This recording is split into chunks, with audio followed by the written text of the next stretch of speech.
Hey guys, welcome back to my channel. It's your girl Tamaria coming to you with another video on my beautiful sister locks. This video is going to be a pros and cons video. I'm going to go over what I liked and disliked about my installation process, and then as well I'm going to go over what's in the starter kit for sister locks, what you get when you get your locks installed. If you like to see this video, then go ahead and keep on watching. One of the things that really stood out to me and I thought could be better was the overall packaging of your starter kit. Like, according to the website, it's saying that sister locks has been around for like 25 years, and if that's the case, any image that I Google when I look up sister lock starter kits, this is pretty much what you get. And I feel like for it to be considered like a luxury brand or a luxury service, they could do a little bit better than just this white cardboard box with the sticker on there. Like, literally just a sticker that somebody slapped on a box. Could we get some better packaging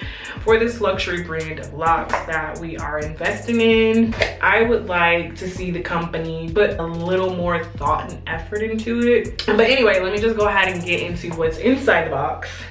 You get your sister lock starter shampoo. You get 4 ounces of that. Apparently the shampoo is supposed to last you for a very long time because you're going to be mixing it with water. You won't be putting the shampoo from the bottle directly into your hair because it's supposed to be so strong and potent and help your hair to lock faster than what it would on its own. And then you get another little pamphlet and it says helpful tips for your sister lock. And so you get some information on that. You get another little card, some instructions on what you would do when you're getting ready to wash your hair, and then on the back it has some recommended sister lock products that you could use. But this is like kind of like your official you got locked kind of acknowledgement. You send this in and they'll send you like a sister lock birth certificate. I'll let you know what that looks like when I get it. And then it has like a little welcome to the community thing here at the top. And then they have, of course, something that you could submit to get some more products. Of course, there's no paid postage. You gotta pay for your own postage, which I got some stamps, so guess I'll be good. Yeah, you send this in and then they'll send you your little certificate, and then you get your rubber band. Or when it's time for you to wash your hair, they say that you need to braid then band your ends,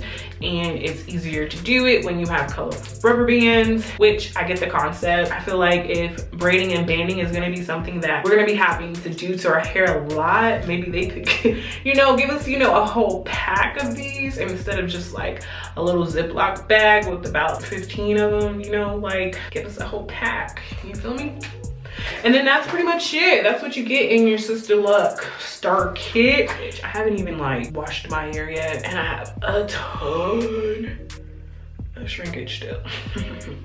But apparently when I do wash my hair, these little, see how tiny this is? This is one lock. It's supposed to swell, supposed to get fatter. I don't know, we'll see. Just make sure you're subscribed and that you hit the notification bell, because you're not gonna know when I wash my hair if you're not see what these are gonna look like after they get wet.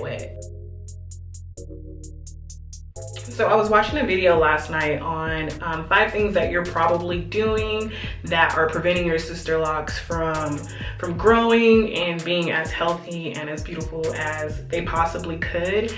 And one of the things that was mentioned in the video is that sister locks are low maintenance, not no maintenance. And I realized that it's a week today that I've actually had my sister locks in, and I've literally done like nothing to my sister lock. Maybe spritz it with some water once in a while, but other than that, I've done nothing. So after watching the video, I got inspired to, go ahead and make up my own little concoction. I know you're not supposed to put products in your hair when you have sister locks, but I haven't had a chance to order any rose water yet. So I'm gonna try to do that either today or tomorrow, but I'm gonna make up my own little concoction today and see how it works out for me, to see if I can add a little bit of moisture, not like conditioner moisture, but just like some good moisture to my hair, because it's not like super crunchy compared to how it would be when I was a loose natural, but it is definitely looking a little bit dry, and you can tell that a little bit of moisture would go a long ways. I was 4C natural before I got my hair locked, so even though that is locked now doesn't mean that I get to start neglecting it and not putting any moisture into my hair. So what I'm gonna do is I'm gonna take this water bottle and I'm gonna make up my own little concoction. I'm just gonna pour, this is just plain water. This is all I've been putting in my hair, just plain water. So I'm just gonna pour that out. I got some glycerin that I've had since like 2012. Yeah, when, I don't know, it was a big thing about putting glycerin in your hair to help it get soft. As far as the ingredients on here, it says glycerin, USP grade, and water. So that's the only thing in here. So I'm gonna put the glycerin in there. That much glycerin. And then I'm gonna put some Tamaria with Jude Protective Mist Body Fire Leave-In Conditioner. So this is where we're at with the glycerin. And then I feel like that's enough of that. And then the rest I'm just gonna fill up with water. I know everybody says they use distilled water. Not really sure why. I don't have any distilled water, but I have some purified. So let's go for that. Then I'm going to spritz my hair, and then I'm gonna use a little bit of oil to kind of seal all this in, especially towards my ends. What else did I want to go over in this video? Can I get a thumbnail? Can I get a thumbnail? So let's just go ahead and get into the pros and cons of my installation process. I go ahead and start rinsing my hair. All right, so I feel like my biggest con with getting my sister lock was that it was so time consuming. All right, and what I mean by time consuming is that I contacted my consultant and then we set up the meet and greet, which I discussed in my previous video, which I'll link up here in the cards. So 5 days after contacting her, we met up. And then after we met up, it took another 5 days. Yeah, probably about another 5 days for us to be able to actually have a consultation. So after the consultation, it took about 2.5 weeks before we actually was able to schedule the install date. Because 9 out of 10 times, if you go to somebody, they're gonna be booked up. So I had to wait like almost 2.5 weeks before I could even, or actually it was like, I would say the total process was like a month. The second thing was that my consultant wasn't really good with like communicating like what time she wanted me to come as far as getting my sister locks installed. He would be like, what time do you want to come? And I'd be like, I want to come at 8 o'clock. And then 15 minutes to 8, she texts me and be like, could you come at 9?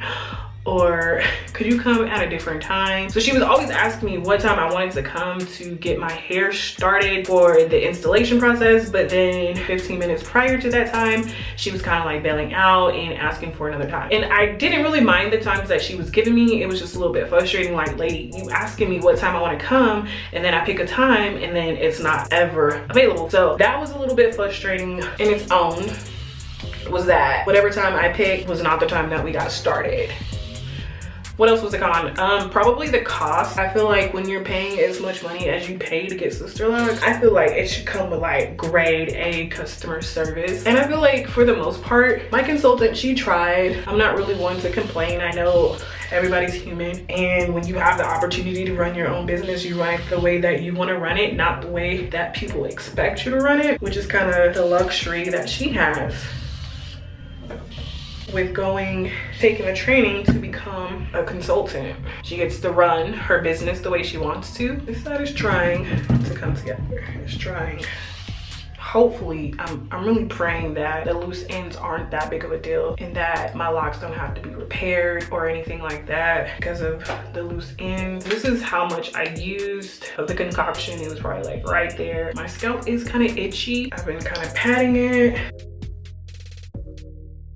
So yeah, that was pretty much it, was the time. And then I put, one of the cons was the fact that I've never had 2 people working in my hair before. So the fact that I did and then their work wasn't really on the same level. If you're gonna have somebody working with you or you're gonna be working with someone, then I definitely feel like the work should be equal. Or if anything, I feel like my consultant should have did an even better job than this is. That was the other con as far as my installation process, if you're gonna have two people working on your head, it's kind of tricky because you're expecting that they're gonna do the same job and it's gonna look, you know, the same. But in my case, that didn't happen. It doesn't look the same on both sides. Quality of my locks definitely feels stronger on this side. I've had a few locks that I've seen. I can't really find them and point them out, but it's like, this thing is gonna break. You can tell, you can feel. And I get that my hair was a little bit shorter on this side, but to be honest, my consultant was going in with a rat tooth comb on 4C hair, and by the time she was done detangling my hair, it was like a huge pile of my hair that could have been, you know, like in my scalp still, had she used the proper detangling method. This lady, she detangled, and to be honest, I didn't even feel it at all. It was like my scalp was tickling. I don't know what she was doing, but there's definitely no pain involved with this side of my head. My consultant, on the other hand,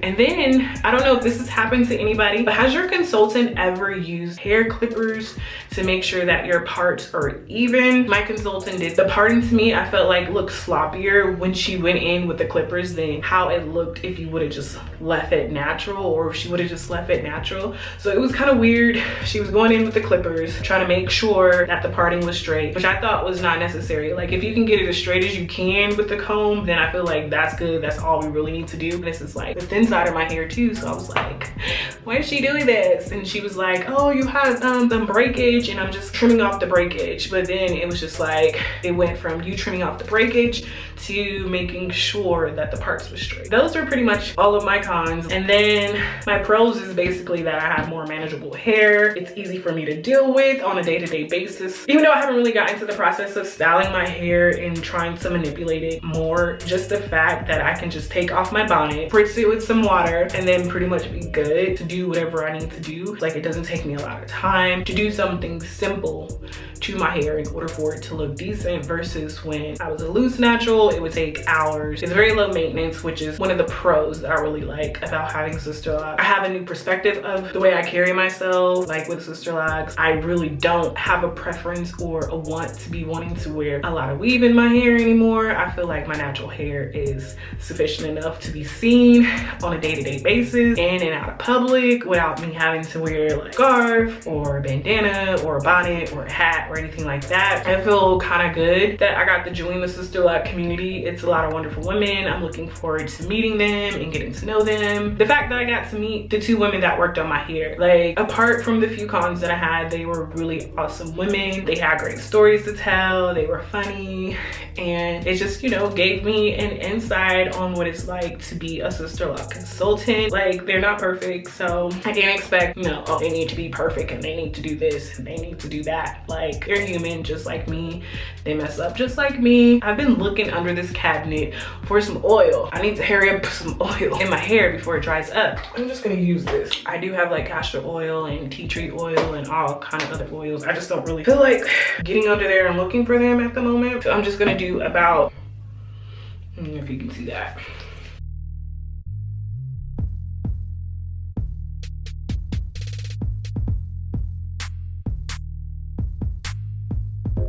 But I am determined to find out how the rose water is gonna work on my hair. I am determined to get my ends to be looking all nice and cute and curly, since I have so many, especially on this side. Before I became a lock natural, one of my favorite gels that I was really enjoying was this one. And right before I decided to go locked, I brought this brand new jar. And I am so tempted to put this in my hair, at least on the ends.